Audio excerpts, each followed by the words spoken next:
Mike, so nice to have you take some time out of your schedule to talk to us today. Really appreciate your time. Thank you, Therese. It's good to have you here in the office, and I wish I could be in Boston with you. We know that you serve on the House Energy and Commerce Committee and the Subcommittee on Health. What is your background, or what is your interest in healthcare issues? Well, I've always been interested in healthcare.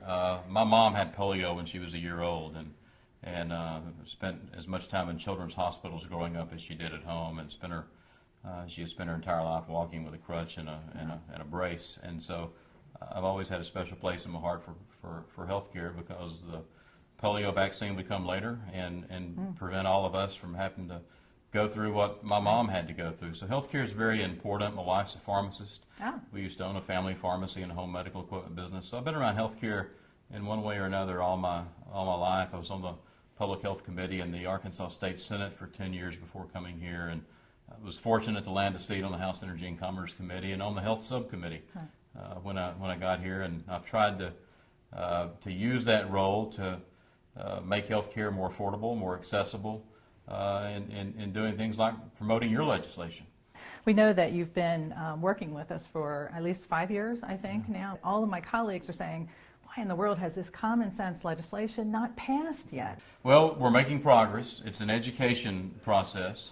Obviously, I'm on board. I'm leading the way with the legislation, but we need more House members, Democrats and Republicans, to sign on to the legislation. So my challenge to your membership and those watching today is write and call your congressman when he's in your hometown doing an event. Go see him and ask him to co-sponsor this important legislation. So we need everybody to make contact with their representative. Go see them when they're in your hometown.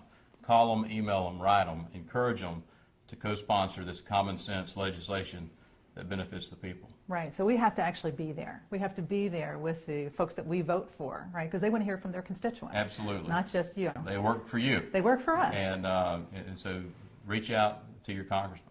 What information would you provide to us as audiologists and the members of the Academy?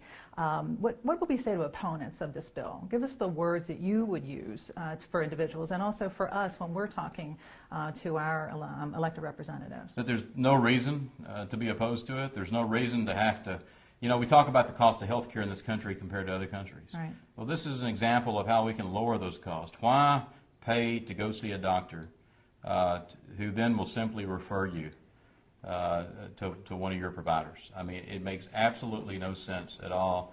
Patients should have direct access.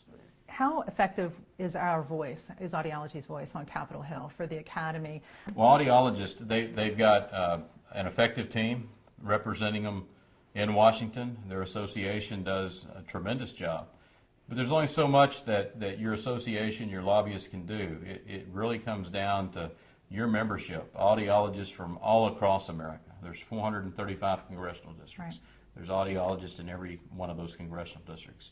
We need audiologists to be more aggressive in reaching out to their member of Congress, emailing them, calling them. That would be my challenge to your membership. It is a good challenge. It's not easy to do. It is a good challenge because people are looking for the outcome and they're not seeing it immediately. And this legislation is important, and that's why I've done my best to be a champion for you on it.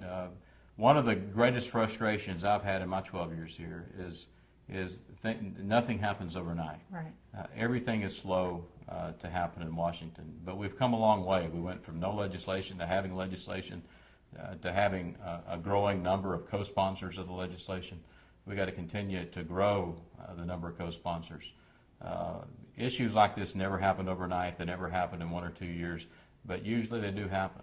And they usually happen because of a grassroots effort. And that's why I can't emphasize enough that we need your membership to reach out to their respective members of Congress to co-sponsor our legislation. Right. That doesn't really benefit audiologists. It benefits the patients. Absolutely. That's and it reduces the cost of health care. Correct. Correct. Well, thank you so much for your time. We really appreciate this. I'm sure the members understand a little bit more about the direct access legislation and your support of it.